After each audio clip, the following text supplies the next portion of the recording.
Patrick Pelloux, bonjour. Bonjour. Soyez le bienvenu. Merci. Au petit déjeuner de Devenir pour agir. Plaisir, merci beaucoup. Merci de me recevoir. Et je voudrais tout d'abord commencer par une phrase du général de Gaulle qui soulignait pour se présenter: je suis un homme qui n'appartient à personne et qui appartient à tout le monde.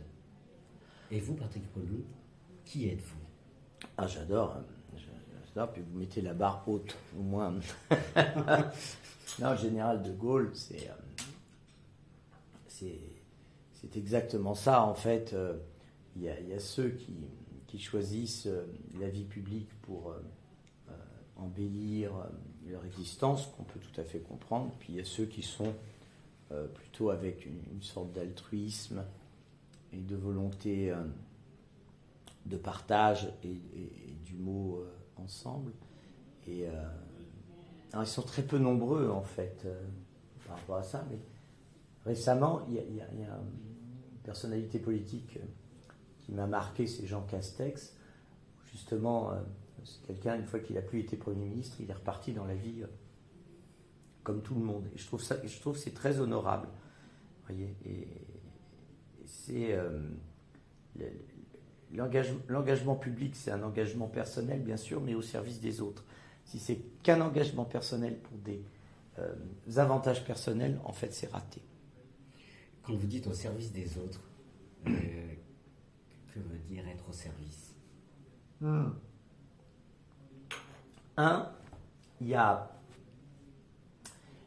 n'y a pas de petit métier ou de saut métier.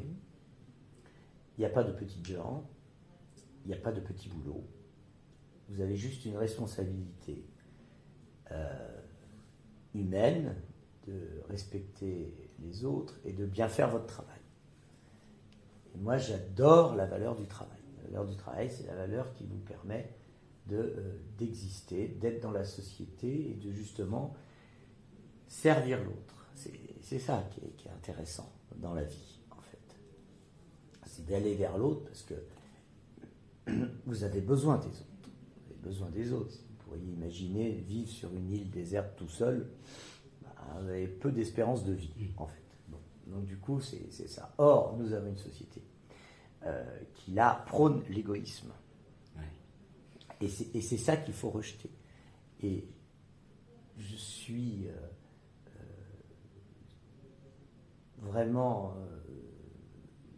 j'espère, je suis dans un optimisme qui pour l'instant n'est pas comblé d'ailleurs, sur des jeunes qui se mobiliseraient pour les choses collectives de la société. Et ça c'est hyper... On va en reparler.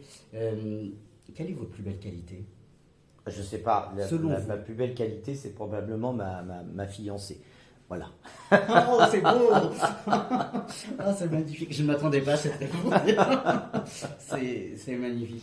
Patrick Pelloux, en fait, Albert Camus souligne que l'homme est une chance, je le souligne, l'homme n'est rien en lui-même, il n'est qu'une chance infinie, mais il est responsable de cette chance.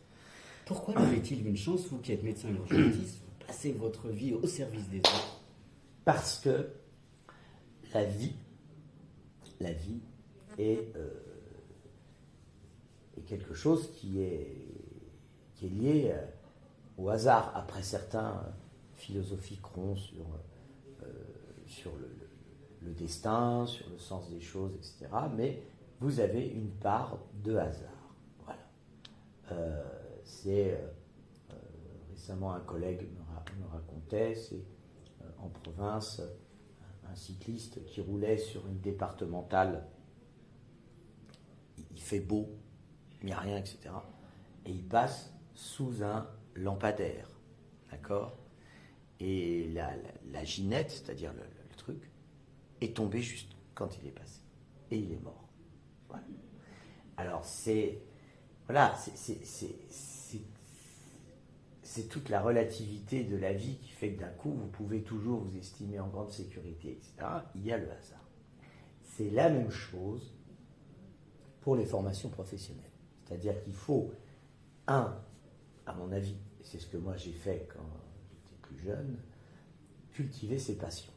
Et quand vous avez un enfant même en 6e, qui a une passion, il faut cultiver cette passion, quelle qu'elle soit, qu'elle soit artistique, qu'elle soit sur le travail, qu'elle soit sur la couture, etc., quelle qu'elle soit. Ça retombe sur ce que je vous disais, c'est-à-dire qu'il n'y a pas de petit métier ou de sous-métier, d'accord ? Et là, quand vous cultivez votre passion, vous cultivez l'envie, et donc d'un coup, la chance viendra. Parce que j'ai une certitude, c'est que le travail finit toujours par payer. D'où le fait de la responsabilité. Mais je voulais revenir sur ce concept de responsabilité, l'étymologie de la responsabilité. Vous avez l'idée de réponse. Patrick Pelloux, lorsque l'on vient vous voir, en tant que vous êtes médecin urgentiste, lorsque l'on vient vous voir, est-ce que les patients viennent vous voir pour être guéris ou pour éviter d'être malades? Ils viennent jamais par plaisir. Deuxièmement, ils viennent parce qu'ils sont malades et qu'ils veulent guérir parce que c'est sauver leur peau. Et en médecine d'urgence, surtout au SAMU de Paris, en fait, vous voyez les gens à la croisée des chemins. Et ça, c'est toujours très difficile. J'ai assisté à je ne sais pas combien de dizaines, voire centaines de personnes dans les derniers instants de leur vie. Et c'est des instants qui sont absolument sacrés. Et quand vous les voyez à ce moment-là, ils savent qu'il n'y a pas de guérison. Mais ils veulent quelque chose qui est important, c'est la plénitude et le soulagement de l'angoisse. Le grand saut vers la mort est quelque chose de très angoissant. Et ça nous angoisse tous. Les plus jeunes, quand ils ont 20 ans, pensent qu'ils sont éternels. Voilà. Évidemment, ils se trompent et ils vont l'apprendre très très rapidement. Et après, en fait, quand le temps passe, vous savez, c'est cette chanson de Moustaki, passe le temps, il n'y en a plus pour très longtemps. Et à la fin, le dernier couplet, il dit, non mais passe le temps, mais j'aurais dû profiter du temps. Donc ça ne sert à rien d'avoir ces angoisses, parce que c'est une perte de temps. Mais dans notre job, c'est cet accompagnement, quand vous avez une demande, quelle qu'elle soit, de la personne, c'est surtout une souffrance, une demande de soulager la souffrance, même si ce n'est pas la guérison. C'est le soulagement qui est derrière. On va reparler du soulagement. Je voudrais poser une question, Patrick Pelloux. Vous vous occupez quotidiennement d'enfants. Moi, je n'aime pas dire enfants malades, mais enfants qui ont une maladie, parce que personnellement, je ne réduis pas la maladie à l'enfant. Pouvez-vous, selon vous, parler, je dirais, d'une certaine injustice quand vous voyez un enfant qui a une maladie? Mais non, parce que si vous voulez, moi, alors là, je vais vous dire... Je fais exprès de poser cette question. Je réponds au philosophe. Là, on commence la discussion, voilà. En fait. Magnifique. Cher ami, je ne crois absolument pas à l'âge. Je ne crois pas à l'âge. Je pense que nous avons des sociétés, depuis très longtemps, qui ont tout focalisé sur l'âge.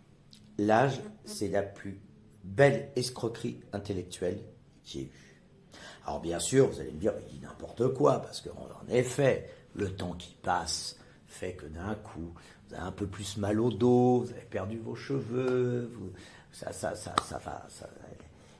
les dents, les oreilles, la vue, d'accord, tout ça, voilà. Bon, c'est vrai. Ça n'a rien à voir avec l'âge.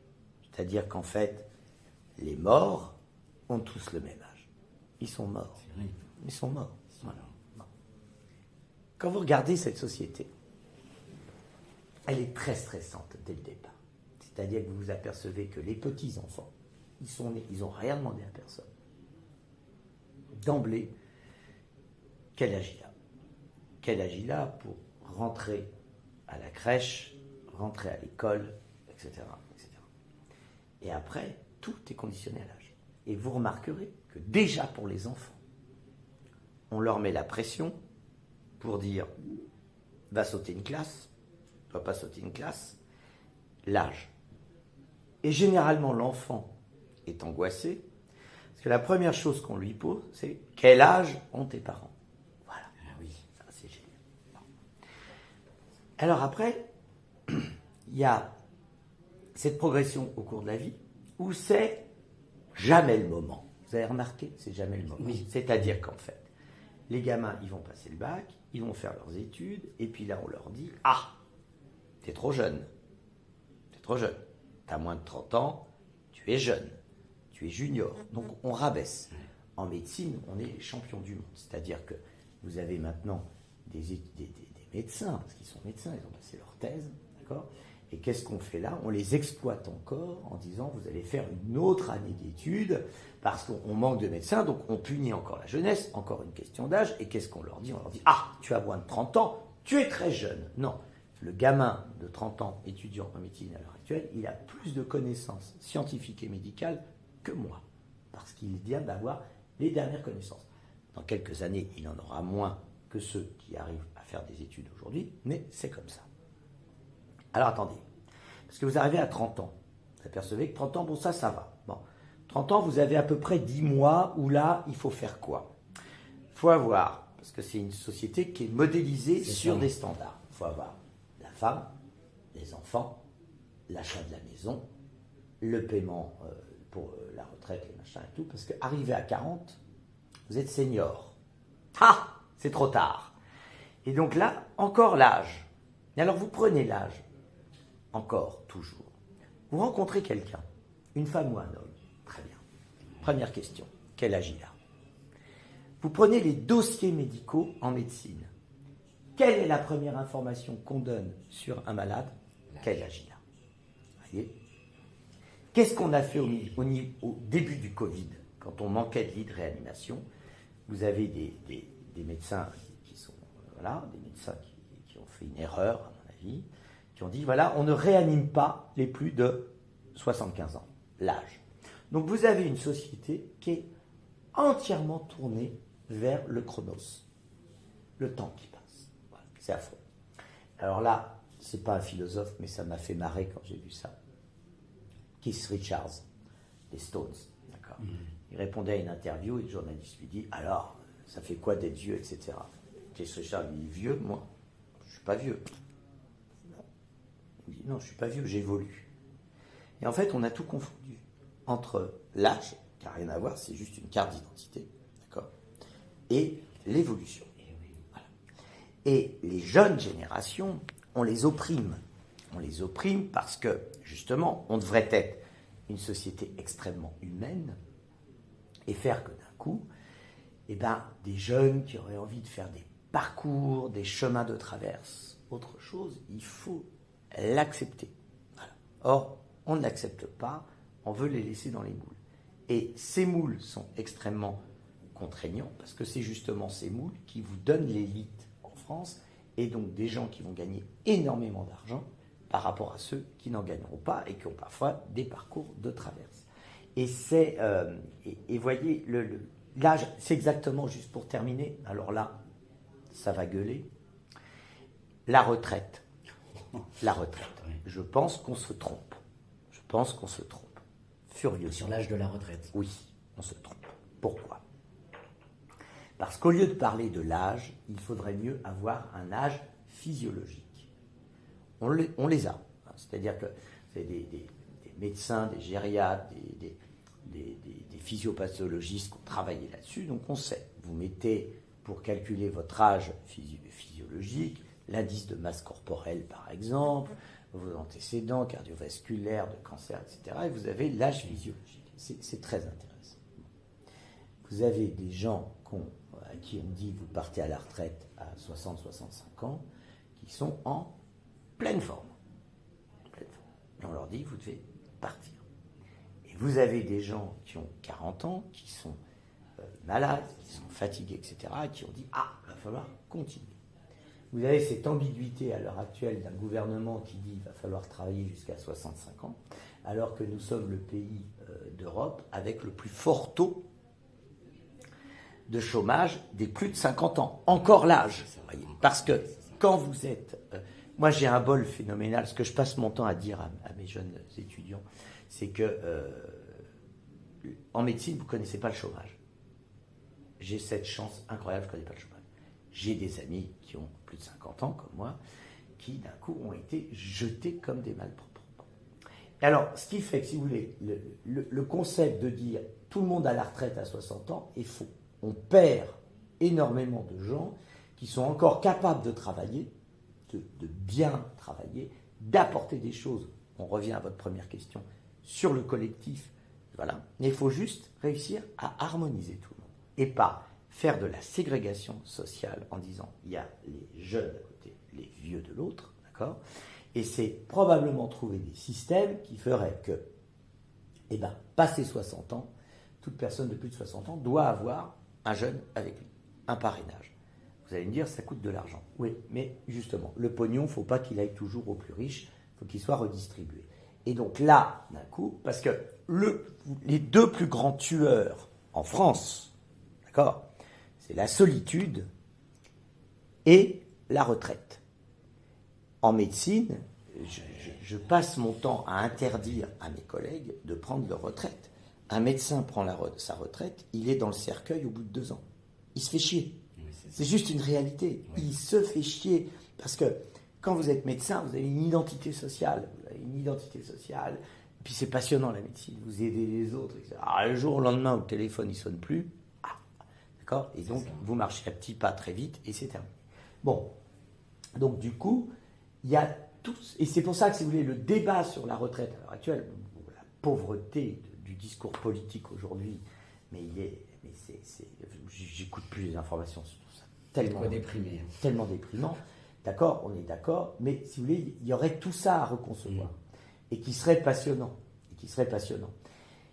Et ça a à voir avec tout le reste qui est l'apprentissage, etc., avec les passerelles. On pourrait créer un monde tellement merveilleux et respectueux des personnes, plutôt que de faire croire que l'univers des jeunes serait juste d'être présent sur les réseaux sociaux, où là encore, ils se trompent. Mais bon.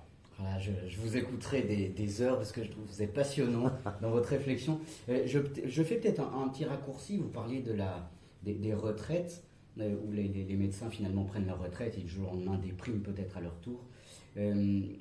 Est-ce que, selon vous, si les médecins ne prenaient pas leur retraite, il y aurait moins de ce qu'on appelle maintenant les déserts médicaux dans des lieux où oui. C'est-à-dire qu'en fait, si vous voulez, on est incapable d'organiser le système de santé et les chiffres sont affolants. C'est plusieurs. Je crois que c'est 20% des médecins qui en fait ne font plus de médecine, font de l'administratif. Bon, voilà. On a perdu ça. On manque d'anesthésistes réanimateurs, mais vous avez 75% des anesthésistes en fait qui partent travailler dans les cliniques privées. Bon, et quand vous êtes dans une clinique privée, vous n'avez aucune contrainte par rapport au temps ou à l'installation. Alors il y a plein de métiers qui sont avec des contraintes à l'installation, vétérinaire, notaire, pharmacien. Bon, ça se passe bien. Et puis même médecin hospitalier, figurez-vous. On a aussi des contraintes à l'installation, puisque vous ne pouvez pas, en étant médecin hospitalier, vous installer n'importe où, puisqu'il n'y a pas de poste, vous ne pouvez pas. Bon. Et donc, ils n'arrivent pas à faire ça. Et moi, justement, je crois... Alors, j'ai vu des expériences, j'ai vu des collègues, justement, qui arrivaient à l'âge de leur retraite, qui ne voulaient pas arrêter, et fort justement, et en fait, on les dirige vers... Alors, il faut qu'ils soient formés, parce que, c'est ça, quand même... Il ne faut pas faire n'importe quoi. Donc, il faut qu'ils soient formés. Donc là, il y a tout un pan passionnant à avoir. Et en effet, il y en a plein qui prennent des boulots qui sont moins contraignants en termes de temps, notamment dans les soins de suite, réadaptation, dans les PMI, dans les trucs comme ça, où ils font un travail qui est souvent de très bonne qualité. Parce que faut voir ça. Si vous prenez un homme idéal ou une femme idéale, ça n'existe pas. Oui, par exemple, avec les problèmes de la vue, d'accord, à partir de 38-40 ans, en fait, un chirurgien, il a les troubles de la vue, il ne peut plus opérer. Ben, c'est pas comme ça que ça se passe, en fait. Il peut continuer à opérer avec des lunettes, avec des appoints, etc., tout ça. Donc, il y a tout ça à voir. Et sur ces conditions d'exercice qui sont intimement liées à la répartition des médecins sur les territoires, le gouvernement se fixe sur la punition des jeunes générations. Il se trompe complètement. Patrick Pelloux, le temps malheureusement avance extrêmement vite. J'aurais voulu vous poser beaucoup de questions, mais médecin urgentiste, quelle est selon vous la distinction entre l'urgence et la priorité? Alors, c'est différent, c'est-à-dire que la priorité, des fois, elle n'est pas corrélée à l'urgence. Je vous prendrai un exemple, la toxi-infection collective, par exemple, dans un restaurant, etc. Bon, bah, c'est quelque chose, c'est une priorité. Il n'y a pas forcément d'urgence parce que les gens vont être un petit peu malades, mais ce n'est pas dramatique si c'est bien pris en charge dès le début. Voilà, donc c'est quelque chose, voilà, c'est ses priorités. Vous avez les priorités, par exemple, quand on fait du préventif sur des rassemblements publics ou de foule, etc. L'urgence, c'est autre chose. L'urgence, d'abord, la personne qui définit l'urgence, c'est toujours le patient, en fait. D'accord. C'est le patient. C'est le patient, il faut savoir répondre à l'urgence et grader. C'est-à-dire qu'en fait, vous voyez, quand vous avez quelqu'un qui se plaint de quelque chose, c'est obligé de mettre les pathologies les plus graves pour pas passer à côté, et puis après descendre dans votre truc pour dire bon bah c'est rien, au revoir. Mais c'est toujours comme ça. Alors ça va vite quand vous avez la formation et le truc, vous arrivez très vite à savoir les choses, mais l'urgence et sa définition, elle est intimement liée au temps et à des symptômes qu'il faut analyser très rapidement. Et celui qui dit si c'est urgent, c'est le malade, mais celui qui répond à cette urgence et qui la définit, c'est le professionnel, en l'état actuel des connaissances scientifiques. D'accord. Bien sûr. Patrick Pelloux, une question sociétale actuelle. Je réfléchis en tant que philosophe beaucoup sur la fin de vie. Oui. Donc la dignité de la personne humaine et le concept de respect. En latin, respect, vous avez le spectus qui est le regarder et le ré et le préfixe qui est en arrière. Donc autrement dit, respecter une personne, c'est regarder ce qu'il y a derrière la personne. Ma question est la suivante, Patrick Pelloux. Respecter un patient, est-ce finalement assouvir tout ce qu'il veut jusqu'à, si telle est sa volonté, de demander la mort? Alors, c'est une question qui est très vaste. Et il y a une demande du président de la République de revenir sur la loi sur la fin de vie pour l'adapter à la société. On a fait des progrès. On a fait des progrès depuis la loi Kouchner de 98, nous liant aux patients, et les lois qui étaient d'abord la loi Leonetti, puis après la loi Claes-Leonetti, sur justement l'arrêt de l'acharnement thérapeutique, etc. Une parenthèse, à quel moment on parle d'acharnement thérapeutique? Quelle est la limite? Alors, la limite, c'est quand ça devient déraisonnable. Alors, que veut dire le mot déraisonnable? Qu'est-ce que ça veut dire? C'est quand d'un coup, en fait, il n'y a aucun espoir prouvé scientifiquement et qu'on continue des actes de réanimation alors que, par exemple, il y a une mort cérébrale. D'accord. Oui. Morts cérébrales qui sont maintenant prouvées par les IRM, où maintenant on a su regarder ce que voulait dire la mort dans le cerveau. Bon, ça, c'est passionnant. C'est un autre thème, c'est passionnant. Pour revenir à votre question, ce respect est d'abord éminemment profond, c'est-à-dire que vous devez voir le malade qui est en fin de vie par rapport à sa globalité. D'accord ? Ce n'est pas que le problème aigu qui peut se poser, par exemple, les difficultés respiratoires chez un patient atteint d'un cancer digestif. Vous devez associer les deux. Et puis, il y a la volonté du patient. Vous savez qu'on a sacralisé la volonté du patient. Et ça, c'est très important. C'est-à-dire que les patients font des directives anticipées et disent « je veux ça, je veux ça ». Alors moi, je regrette notamment que dans les EHPAD, les maisons de retraite, c'est très tabou encore. Les personnels n'osent pas demander aux gens ce qu'ils veulent, etc. Je pense qu'ils ont tort. Il faut que ça progresse, mais c'est hyper important. Et en fonction de ça, vous décidez ce que vous faites ou pas. C'est-à-dire d'abord le problème aigu, puis après vous voyez en conceptualisant, mais donc c'est extrêmement respectueux. Et puis vous avez un autre facteur avec tout ça, c'est les proches, la famille, mais les proches, parce que vous savez que maintenant les familles sont souvent éclatées, que d'un coup vous avez votre famille génétique et votre famille de cœur, et donc vous devez comprendre tout ça. Puis vous avez un autre truc, c'est les composantes culturelles, religieuses, d'accord, où il faut faire avec. Donc vous voyez, c'est tout ça dont il faut faire la synthèse et voir. Alors là, l'évolution qu'il y a et le souhait de certaines associations, c'est en fait le débat sur le suicide assisté. Les médecins ne deviendront jamais des tueurs en série. Jamais. C'est impossible. Vous ne pouvez pas tuer quelqu'un qui arriverait en disant « je veux mourir, tuez-moi ». Ça, c'est impossible.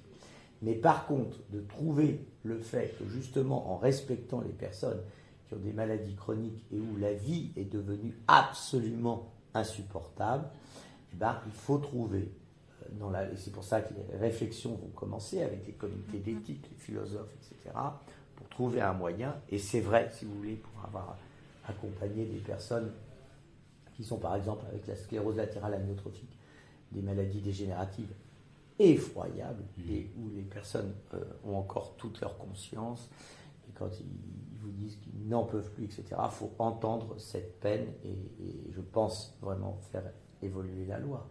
Mais ne faut-il pas finalement limiter, dans le sens limiter, essayer de trouver des limites afin de ne pas dériver avec les limites un jour? Alors, parce que non. finalement, Alors, l'équilibre. vous avez raison, où il faut éviter ça. Et en fait, quand vous regardez, il ne faut pas avoir peur. En fait, voilà, nous sommes dans une époque où il ne faut pas avoir peur parce que, si vous voulez, le législateur, avec les différentes lois sur la fin de vie, il a toujours su mettre des barrières. En gros, avec la loi Claes-Leonetti, on arrive à travailler. On arrive à avoir des compromis avec les familles, avec le malade, et même au niveau du SAMU, on a maintenant des liens avec des associations de soins palliatifs, de fin de vie, etc., pour que ça soit bien. La fin de vie, c'est plus du tout, je vous laisse dans votre lit tout seul, sans oxygène, sans eau, sans rien, et puis vous mourrez comme était mort Voltaire au fond de sa grange. Non, c'est pas du tout ça. C'est-à-dire vous pouvez mourir dans la dignité, c'est-à-dire avec de l'oxygène, avec une petite perfusion, avec les calmants qui vont bien, etc., et apaisé. D'accord. Bon, voilà. C'est ça, c'est ça qui compte. C'est ça qui compte le plus. L'accompagnement en respectant l'ensemble des prérogatives et la globalité du malade. C'est ça. Alors, en préparant cette interview, ce sera ma dernière question. Peut-être en préparant cette interview, j'ai beaucoup réfléchi sur le concept en médecine d'individualisation du soin et d'individuation du soin. Et je suis allé voir les définitions. L'individualisation du soin, c'est où la subjectivation vise la réadaptation du patient. Et l'individuation, vise à restaurer la normativité au-delà finalement de la puissance d'agir du patient. Quel est selon vous, Patrick Pelloux, cet équilibre à avoir quand vous soignez finalement C'est en fait la personne. Un médecin, en gros, il ne sait compter que jusqu'à 1, c'est-à-dire l'unité qui sont malades. Voilà. Ils sont malades, c'est pas... on remplit pas un tableau Excel, en fait, quand vous soignez un malade. D'accord ? Et vous ne remplissez pas non plus des photos sur Instagram. C'est-à-dire que chaque personne, elle est respectable. Elle est dans sa globalité et avec ses fondements philosophiques, éthiques. Voilà. On soigne de tout. Et le truc, c'est en effet, c'est pas remettre la personne dans un système normatif, oui. Ça ne veut pas dire grand-chose, oui, c'est vrai. Mais c'est lui permettre d'être dans la plénitude, dans une liberté, une émancipation de lui-même par rapport au corps et à la souffrance physique et psychologique. Et c'est donc l'aider à vivre. Mais nul n'a la même vie que l'autre. D'accord ? Ça, c'est évident. Donc ça ne sert à rien de vouloir les remettre sur un système normatif. Le système normatif pour un médecin, c'est en fait le système physiopathologique qui fait que la personne peut vivre. Mmh. Si vous prenez par exemple l'ion, qui est un des ions qui tue avec facilité, c'est le potassium. Bon, on a des normes de potassium, mais ces normes-là, pour certaines pathologies, c'est plus bas ou plus haut.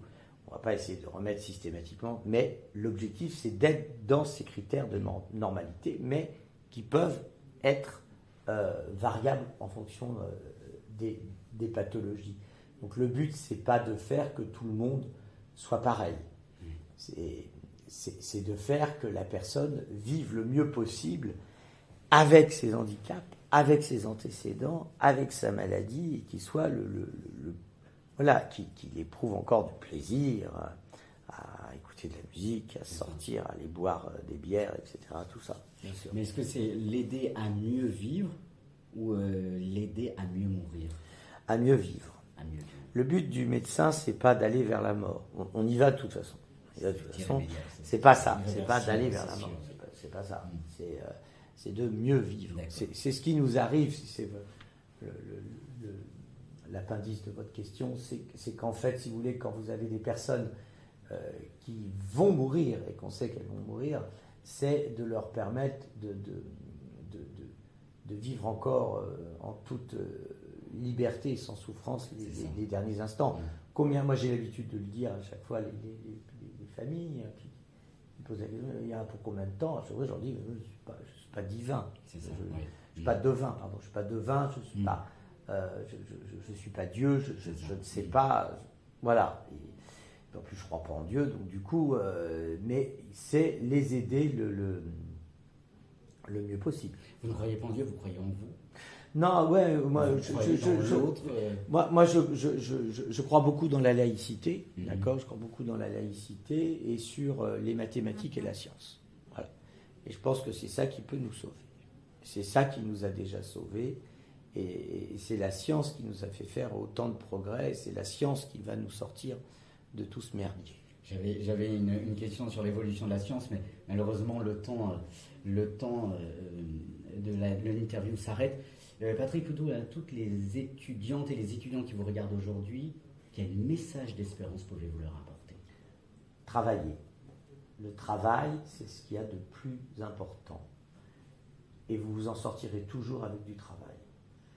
Ne croyez pas à l'ubérisation de cette société où les choses seraient faciles et l'argent serait facile, vous vous trompez. Et le travail, il y a des choses, pauvre jeunesse, où on vous a fait croire que c'était une oppression alors que c'est une libération, comme par exemple l'apprentissage des mathématiques et l'apprentissage de sciences et du travail, comme à travers la philosophie, mais aussi l'histoire. D'accord ? Voilà. C'est ça le truc. Les amis, travaillez, comme vient de nous le dire notre ami Patrick Pelloux. Patrick Pelloux, merci de m'avoir reçu. Merci à vous. Et permettez-moi de terminer par une citation d'Einstein qui vous caractérise le plus, me semble-t-il. Et voilà ce qu'il souligne. Moi, en tant qu'homme, je n'existe pas seulement en tant que créature individuelle, mais je me dessine comme membre d'une grande communauté humaine. Ma valeur consiste à le reconnaître. Je suis réellement un homme quand mes sentiments, mes pensées et mes actes n'ont qu'une finalité, celle de la communauté scientifique et de son progrès. Ouais. Merci Patrick Pelloux pour votre bienveillance, votre humanité. Merci d'être qui vous êtes.